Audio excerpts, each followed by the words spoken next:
agradecer primero la invitación para participar acá y felicitarlos por la convocatoria. La verdad que excelente.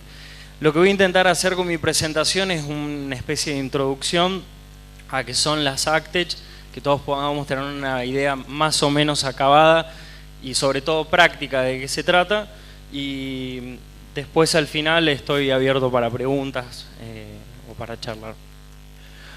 Bueno, primero, ¿por qué estamos hablando de ACTech o por qué ACTech debería ser un tema de preocupación o algo que nos deberíamos ocupar? Se habla de un mundo al 2050 con 9 billones de personas. Se habla de que los productores deberían ser capaces de producir entre un 50 y un 60% más de alimentos. Y esto nos plantea un desafío. Para poder llegar a esos niveles de producción vamos a necesitar que la ola tecnológica que se viene arrastrando los últimos años se pueda mantener en ritmo y nos vaya acompañando hasta el año 2050. Hoy no es una preocupación demasiado grande no llegar a esos niveles de producción. No está ahí la preocupación, sino es con qué costo ambiental llegamos a ese 2050 produciendo esa cantidad de alimentos. Y es quizá en lo que deberíamos poder enfocarnos. Así que en ese marco es que las ACTech se plantean como una herramienta necesaria para que podamos lograr esto. Bueno, esto es una foto de lo que es la agricultura del pasado, el sistema convencional. Esto ya no lo vemos acá y pensamos que es el pasado. La Argentina tiene alrededor de un 90% de adopción de siembra directa. Es decir, esto acá es eso, es la agricultura del pasado. Pero les cuento que en el mundo solamente un 11% del área sembrada se hace bajo este sistema, que es el de siembra directa.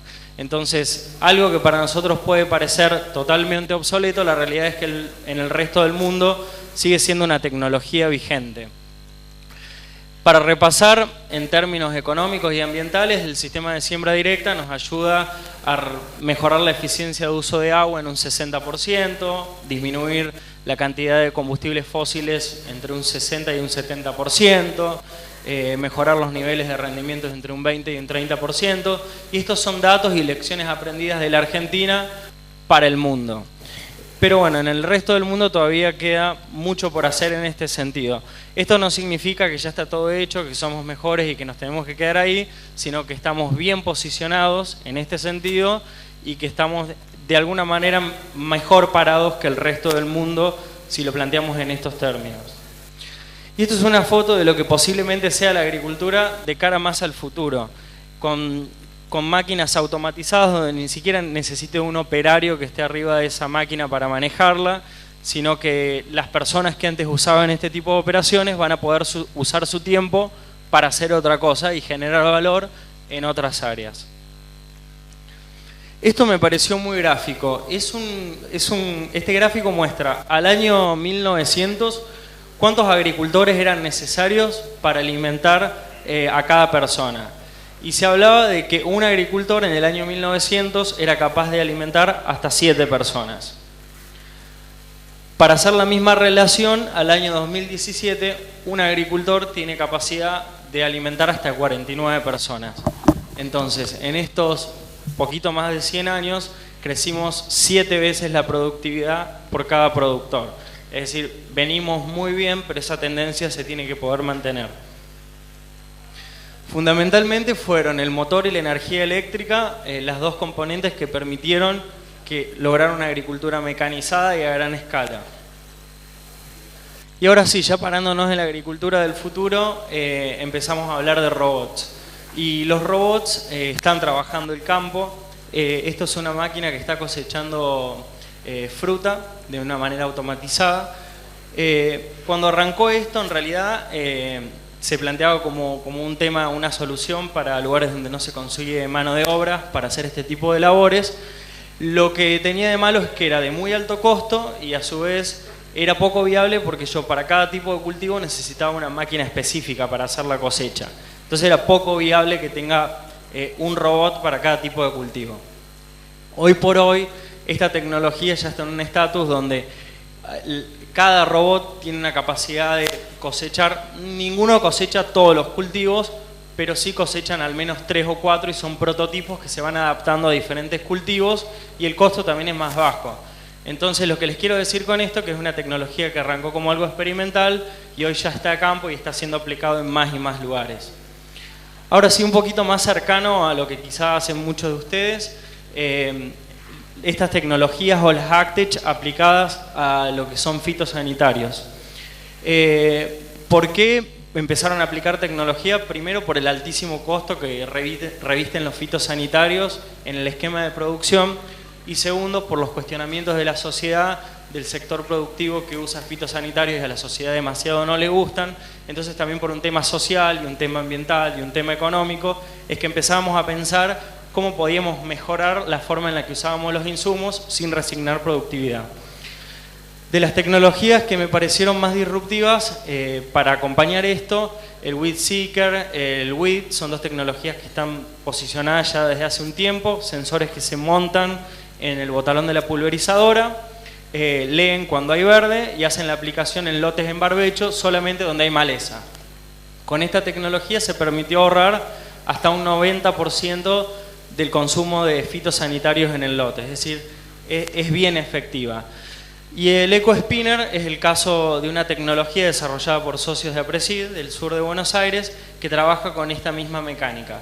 Estas tecnologías, para los que no las estén usando en este momento, les aconsejo que al menos les peguen una mirada, revisen de qué se trata, busquen algún costo. En el norte sé que están un poco mejor posicionadas porque hay más aplicaciones, pero realmente deberíamos prestar atención en cada región y cada uno hacer su propio número, a ver si le ajusta o no. Me parece que un 90% de ahorro de los herbicidas en barbechos me parece que no es poco y es algo por lo menos para mirarlo. Ahora bien, la restricción que tiene esto, que esta altísima eficiencia, sería buenísimo que la pueda usar todo el año. La realidad es que cuando hay cultivo en verde, estas tecnologías no las puedo usar porque funcionan solamente para lotes que están en barbecho. Hoy el caso de la empresa americana Blue River Technology, esta empresa fue ahora adquirida por el grupo de John Deere. Lo que hacen ellos es esta misma mecánica de un sensor de verde, pero lo que te permite hacer es detectar verde maleza de verde cultivo y lo desarrollaron para algodón. Entonces podría ser aplicación selectiva de insumos, es decir, que solamente se abre el herbicida cuando detecta el verde de una maleza con un cultivo en pie. Hoy está desarrollado para algodón, pero si se hizo para algodón, me imagino que se debería poder hacer también para otros cultivos. Entonces es una tecnología que empieza a penetrar y que empieza a tener cada vez más prestaciones. Y para los que no estén pensando en hacer ningún tipo de aplicación porque son productores orgánicos, por ejemplo, está el control de malezas mediante láser, que es otra alternativa. La FAO habla de que todos los años entre un 20 y un 40% de los rendimientos de los cultivos se ven dañados debido a las plagas. Como toda gran amenaza, también es una gran oportunidad para buscar soluciones. Les cuento que empresas, esto es una tecnología alemana, instalan sensores en el lote y lo que permiten hacer es medir cambios en el comportamiento en el ciclo de las plagas del cultivo. Entonces, los sensores mismos te avisan cuando hay poblaciones emergentes de algún insecto en particular o de alguna enfermedad. Paso directo a aplicaciones de lo que es AgTech en lo que es fertilidad de suelos. Un desarrollo que está muy piola, es un desarrollo que hizo la empresa Bosch, desarrolló el BoniRob, se llama, es un robotito petizo así, que va por el lote de manera automatizada, va tomando muestras de suelos y hace análisis de fósforo y de pH en tiempo real. Con lo cual, cuando el BoniRob termina la recorrida por el lote, tenés de manera instantánea el mapa de fósforo y de pH de ese lugar. Esta tecnología está desarrollada para una escala un poco más chica. La realidad es que no sería aplicable hacerlo a una gran escala, pero como todo arranca de esta manera y posiblemente en algún momento también lo tengamos disponible. Pónganse a pensar con los tiempos operativos, muchas veces que son urgentes, que uno necesita tener rápido los datos. Esto puede ser una tecnología que nos termina resolviendo. Una iniciativa que me pareció bien interesante se llama La Hectárea a Manos Libres. Es un proyecto que desarrollaron en Inglaterra. Esto es un lote de cebada, es de 1 hectárea. Los tipos lo que hicieron, se propusieron hacer la producción de un cereal de invierno, siembra, pulverización y cosecha, es decir, todo el ciclo del cultivo, sin que ninguna persona nunca tenga que entrar al lote. Lo hicieron totalmente con robots. Esto hoy ya es posible. De vuelta, como el Bonnie Rob, no lo podría pensar a una gran escala hoy, se está haciendo una escala chica y a nivel experimental, pero como todo arranca de esta manera y quién dice algún día estemos preparados para hacer una agricultura de mayor escala de este tipo. El AgriBotics es un servicio que presta una empresa americana, me pareció bastante piola. Ellos hacen vuelos con drones arriba de los lotes y van enviando las imágenes a sus clientes o a sus productores. Esto no es una novedad, esto también lo pueden hacer acá, hay empresas que hacen esto mismo. Lo que me pareció interesante de AgriBotics es que linkean este tipo de fotos con una alarma. Entonces, cuando ellos detectan con la foto del dron algún cambio en el patrón de comportamiento del cultivo, porque hay una plaga, hay un lugar donde puede estar arrancando una enfermedad o demás, el sistema te manda de manera automática un mensajito de texto al celular donde te avisa que hay un comportamiento diferente en una determinada área del lote que deberías prestarle atención. Entonces lo que te están sacando de arriba es la necesidad de procesar esas imágenes. El Planet Labs es una iniciativa similar y están haciendo algo parecido a esto, pero con información desde satélites. El Farmers Business Network es una iniciativa de Estados Unidos. Ellos lo que están haciendo o se propusieron centralizar las bases de datos o la información que se genera en cada campo en una única plataforma para poder integrar y tener un uso más efectivo de la información sin perder nada. Esto tampoco es una novedad porque ya hay servicios, incluso acá también hay, de plataformas que te permiten hacer este tipo de gestión de datos. Lo que me pareció destacado de esta iniciativa es que lo que hacen ellos es geolocalizan los campos y abren la información. Vos te podés asociar dentro de un clúster y en ese clúster vos podés ver la información de todas esas personas. Con lo cual vos podés hacer un benchmark o una comparación de tu campo contra el campo del vecino, contra el campo del frente, contra todos los campos de la zona, hacer una media con datos reales de muchísima información. Entonces conocer tu cantidad de insumos que usas, fertilizantes, fitosanitarios, rendimientos, precipitaciones, cómo estás parado en comparación contra el resto. Esto era impensado que un productor chico pueda acceder a esto, hasta el día de hoy incluso, y es solamente algo que podían hacer las grandes empresas que tienen acceso a este tipo de información. Hoy la innovación no estuvo a través de la tecnología que lo facilite, porque eso ya existía, sino el lugar donde tuvieron que innovar es en el esquema en el que se asociaron y permitieron que pudieran acceder a eso. Si iba a hablar de agricultura de futuro, no podía evitar traer el tema del vertical farming. Debería cuando se habla de agricultura del futuro.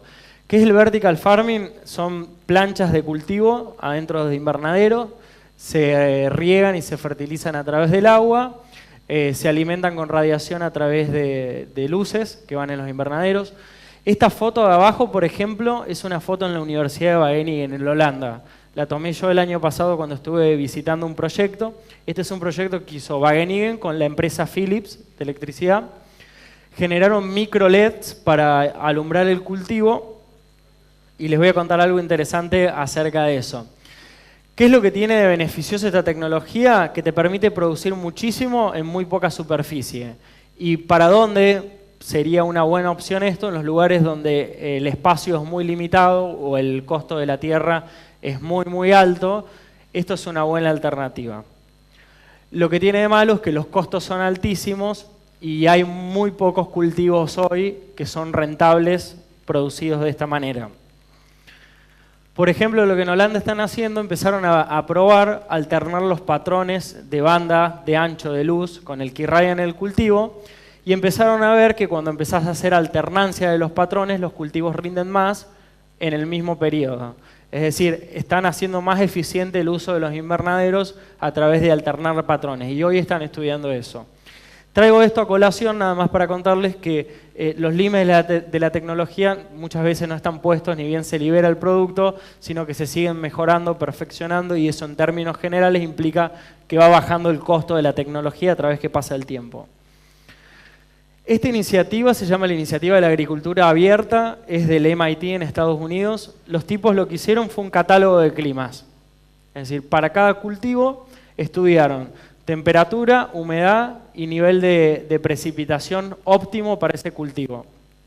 Y lo que están intentando generar es que si yo tengo, por ejemplo, una restricción porque tengo los alimentos que estoy buscando muy lejos o son demasiado caros y voy a decidir producirlos adentro de un invernadero, sepa exactamente cuál es la temperatura, la humedad y el nivel de precipitación óptimo que debería recibir ese cultivo para poder crecer. Y cuando estoy en un mundo donde los alimentos viajan grandes distancias, con la huella de carbono y las emisiones que eso tiene, el hecho de poder generar estas tecnologías que te permitan producir cosas que naturalmente no podrías hacer mediante estos sistemas, es bastante interesante. Más que todo por un tema de costos. Al principio hablaba de que íbamos a hacer más y que íbamos a necesitar más comida. Lo que no les conté es que vamos a comer diferente. Si prestamos atención a lo que pasó los últimos 4 o 5 años en la escala mundial, particularmente China e India fueron dos economías emergentes estos últimos años, se fueron desarrollando, fueron mejorando su estándar de vida, y las sociedades cuando tienden a mejorar sus estándares de vida, lo primero que mejora una persona es su dieta. Y en términos de alimentos, eso implica que las dietas viraron de dietas basadas en arroz y en trigo a dietas con más proteínas. Entonces, no solamente que vamos a hacer muchos más, sino que proporcionalmente vamos a consumir más proteínas. El hecho de que vamos a comer más proteínas implica que en términos de recursos naturales vamos a hacer mucha más presión sobre el medio ambiente. Producir 100 kilocalorías de proteína en términos ambientales implica mucha más agua y mucho más carbono que si yo fuera a producir 100 kilocalorías de trigo. Bueno, no sé si alguno acá conoce los Fitbits o tiene uno. Si hay algún maratonista, no sé. Son relojes que miden las pulsaciones, miden las calorías y miden la temperatura del cuerpo. Los maratonistas lo usan bastante, se puso de moda hace 1 año o 2. Bueno, les cuento que las vacas ya también tienen su propio Fitbit. ¿Cómo funciona esto? Son collares que se instalan en el cuello de los animales y lo mismo, miden temperatura y pulsaciones del animal. A través de esos 2 parámetros permiten estimar animales que están a punto de entrar en celo y animales que se están a punto de enfermar, muchísimo antes que lo pueda hacer el ojo humano. Investigadores en Estocolmo trabajan con sensores que se instalan en los corrales donde están los animales. Son sensores de gases, lo que detectan son presencia de cetonas en el aire. La presencia de cetonas en el aire implica que los animales están teniendo una dieta que está desbalanceada. Entonces te permite hacer ajustes en la dieta de los animales simplemente a través de un sensor con un dato más preciso, que tenga que esperar a que el animal no está ganando el peso que tiene que ganar, o que la leche no tiene la grasa o la proteína que tiene que tener, o que el bosteo del animal no es el correcto por la consistencia o el color o el demás. Esto es mucho más anticipado y es algo que puedo hacer de manera para ajustar la dieta en tiempo mucho más real. Esto hoy no está a escala comercial, pero sí está en desarrollo y posiblemente llegue al mercado en poco tiempo. La AgriCam es un desarrollo interesante para lechería, por ejemplo. Instalan sensores sensores de banda dentro de los corrales de ordeñe, y lo que hace detecta ubres que están con una temperatura superior a la media o que están hinchadas. Y eso lo que está manifestando es la presencia de una mastitis que se está empezando a desarrollar. Para los que están en sistema de producción lechero, saben bien que la mastitis es la principal enfermedad que afecta a los sistemas de producción de leche, la que más pérdidas económicas causa. Con esta herramienta, antes que el animal se enferme y desarrolle toda la enfermedad, yo lo puedo detectar, lo puedo separar y lo puedo tratar de una manera muchísimo más anticipada y que el animal se recupere muchísimo más rápido. Esta cámara, por ejemplo, se instala arriba de la manga donde pasan los animales y lo que te permite hacer esta cámara 3D es dar una estimación precisa del peso y la condición corporal del animal. Entonces puedo tomar la decisión de cuál es el momento de faena del animal solamente con el paso del animal abajo de la manga. Es decir, no necesito una balanza para hacerlo. Esta empresa, no encontré ninguna foto del artefacto en sí, se llama Fanacom, desarrolló unos micrófonos que se instalan en los corrales de los chanchos y lo que esos micrófonos capturan son el ritmo de frecuencia de respiración y de tos en los cerdos. A través de eso pueden detectar enfermedades virósicas respiratorias hasta con 12 días de anticipación y lo mismo, separar los animales que se están por enfermar muchísimo antes de que la enfermedad se desarrolle, de una manera precisa, de una manera anticipada y pudiendo ahorrar costos. Esta tecnología del Fanacom, por ejemplo, me acuerdo había buscado algo de costos, era baratísimo. Desconozco si es algo que se puede importar acá o que si ya está, no lo conozco, pero esto es un producto que está en escala comercial, es decir, hay gente que ya lo está usando. Con una lógica similar a la cámara que mostraba anteriormente, esta cámara se instala arriba de los corrales de pollo y mediante un algoritmo que predice el patrón de comportamiento y de movimiento de los pollos, lo que permite es identificar animales que se están por enfermar, con un 90% de veracidad. Y lo mismo, los animales que se están por enfermar, con este sistema los puedo apartar y tratar aparte. Todas estas tecnologías vienen para detectar lo que el ojo humano va a ver en 10 días, poder tomarlo 10 días antes y poder prepararme de una mejor manera para tratar ese problema. Les cuento que en el planeta Tierra hoy el ciudadano promedio consume más pescado que carne de vaca. Esta tendencia se invirtió hace 5 años más o menos y sigue creciendo. La línea azul es el consumo de pescado y la línea negra es el consumo de carne de vaca.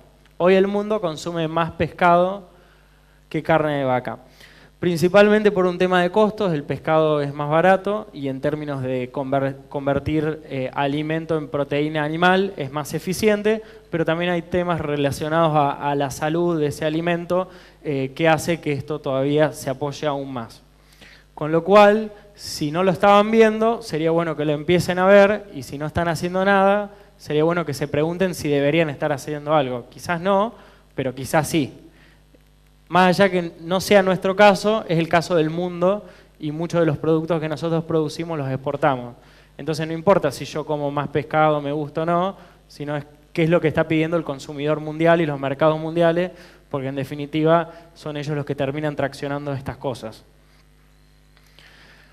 Una iniciativa interesante en lo que es producción de peces, este laboratorio en Baltimore desarrolló un sistema de producción de peces que se arman cubas con agua salada, agua de mar, se hace la siembra del pez ahí, se inoculan 3 tipos de bacterias y ese sistema de producción de pescado me permite producir la proteína animal sin necesidad de ningún tipo de energía y sin generar ningún desecho.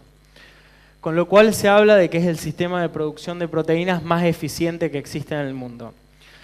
La ventaja de esto es que lo podría hacer en el medio de un continente, por ejemplo, cuando estoy muy alejado del mar, que me implicaría mover el pescado muchísimos kilómetros para llegar a los lugares de consumo, y también por un tema de que el producto pueda ser consumido en el lugar donde se produjo de una manera más fresca. Aunque pueda parecerles grotesco, hoy 2 millones de personas basan su alimentación proteica o la dieta proteica del consumo directo de insectos. 2 millones de personas en el mundo. Una de las cosas que estaba viendo cuando leí esta información es qué es lo que decía la gente, porque en realidad lo que yo estaba buscando era alguien que diga que esto es asqueroso o les resultaba repugnante o no les quedaba otra.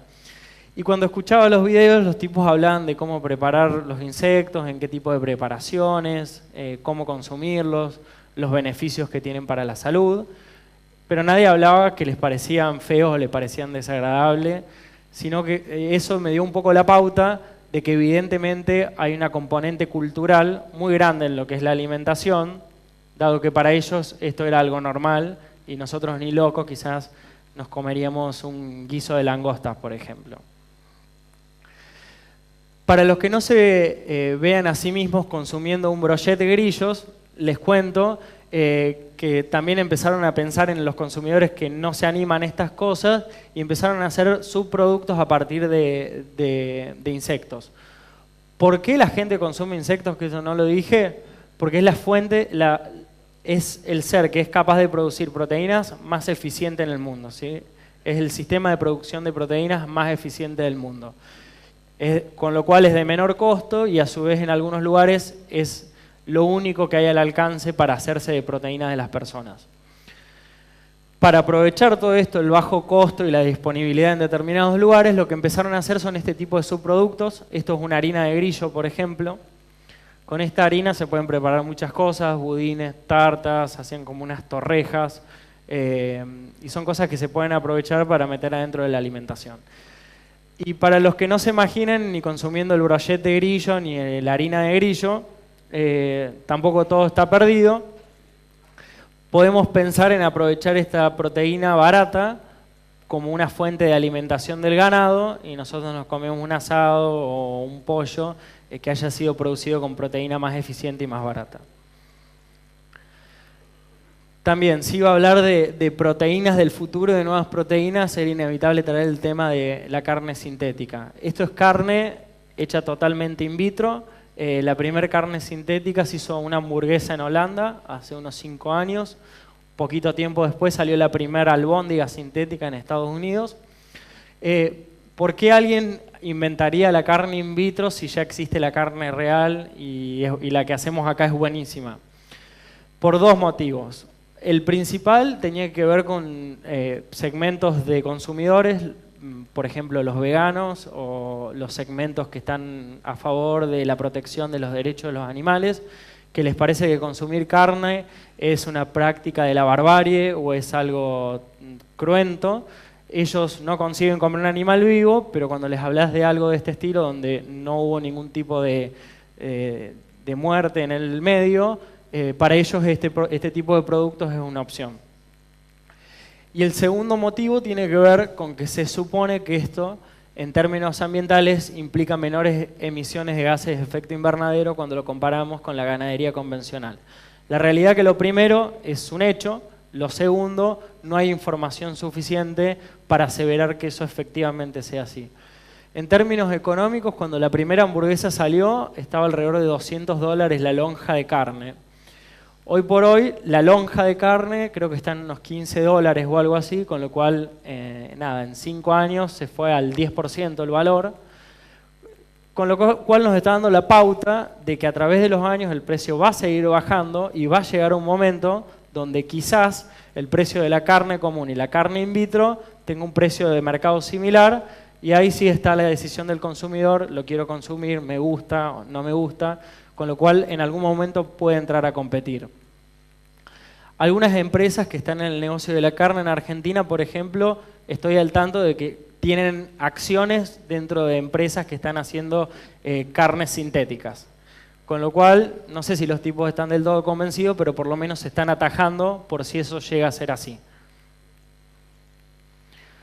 Si iba a hablar de innovación, no podía dejar de traer el tema del CRISPR-Cas. Es una de las últimas innovaciones en el campo de la ingeniería genética.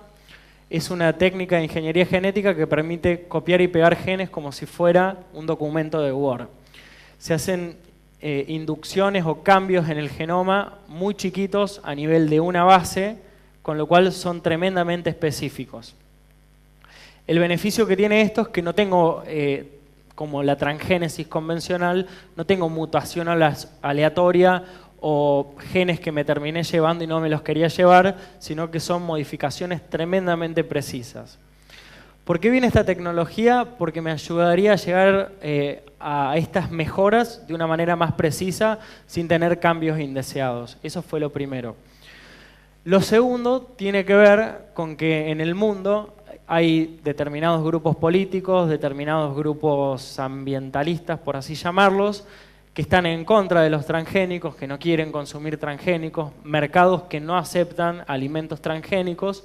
Entonces, si el alimento que yo produje es transgénico, ellos no lo van a agarrar. Con lo cual, el hecho de seguir mejorando cultivos a través de la ingeniería genética con transgénesis se hacía hasta poco atractivo para las empresas, porque yo me estoy gastando en hacer un desarrollo de un nuevo gen y después por un movimiento político o por algún mercado que se está cerrando, yo no puedo colocar mi producto, mi tecnología no termina siendo adoptado por un tema político o otro tema que no tiene que ver con algo ambiental. Con lo cual el CRISPR-Cas me permite lograr cultivos mejorados con un mejor comportamiento a una plaga o a una sequía o a lo que sea, similar a la transgénesis o incluso mejor, y lo que me evito es todo esto acá abajo, porque no es un transgénico, sino que es un cultivo mejorado genéticamente, pero no es transgénico, y a su vez me evito la regulatoria para inscribir un transgénico. Es un proceso muy tortuoso, es largo y a su vez es carísimo. Entonces había demasiados motivos por el cual las empresas empiezan a buscar otras opciones que no sean los transgénicos. El CRISPR es algo que viene a dar soluciones por este lado. Ya hay algunos desarrollos en el mercado de CRISPR. Está este evento, por ejemplo, el Aquamax de DuPont y Syngenta, resistencia a sequía en maíz, logrado mediante esta tecnología. Y dentro de lo que es biotecnología hay cultivos, por ejemplo estos, mijo y batata, que en el mundo se consumen mucho y que hay muy poco de ingeniería genética aplicada en ellos, con lo cual siempre son lugares de vacancia y lugares de interés para prestarle atención. Y uno de los cultivos donde se está trabajando fuerte en los últimos años es el cultivo de arroz. Es uno de los cultivos más producidos y consumidos en el mundo. Hace unos años los cultivos de arroz se plancharon y no vienen mejorando, y eso no es una buena noticia con el panorama 2050 que estábamos hablando antes. Hay una iniciativa que se llama la iniciativa C4, donde hay 18 institutos de investigación intentando, por ingeniería genética, lograr un arroz que se comporte como si fuera una planta C4. Los que son ingenieros agrónomos acá saben que metabólicamente una planta C4, comparado con una C3 como el arroz, usa mejor la radiación y el agua, entonces produce más con la misma cantidad de recursos. Si esto sucediera, lograrían que en muy poco tiempo el cultivo de arroz aumente un 40 o un 50% sus rendimientos en el total del mundo. La tecnología del CRISPR no solamente está aplicada a cultivos, sino también se aplica a animales. Por ejemplo, en Estados Unidos lo aplicaron con un gen de resistencia, ni siquiera es de resistencia, es un gen de inmunidad en cerdos por una enfermedad virósica que tenían los planteos de producción de cerdos, y lograron ahorrar en un año 600 millones de dólares, porque los animales pasaron de enfermarse a cero enfermarse.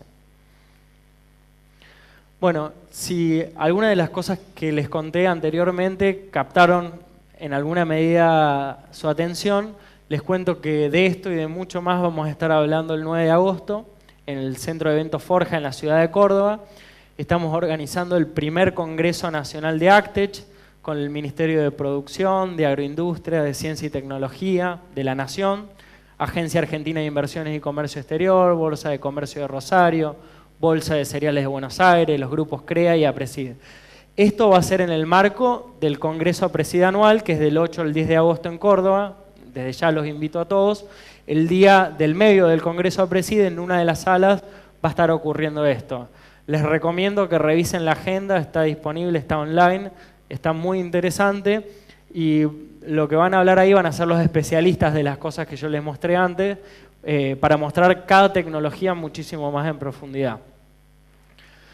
Y por último, y para ir cerrando, contarles que de APRESID estamos visualizando esto que está pasando no solamente en el mundo, sino también en Argentina, y estamos empezando a pensar cómo podemos ayudar a los productores que están en el campo, que están en las regionales, que están acá, a que se vayan involucrando con este tipo de tecnologías y les resulten más cercanas, más fáciles y más amigables.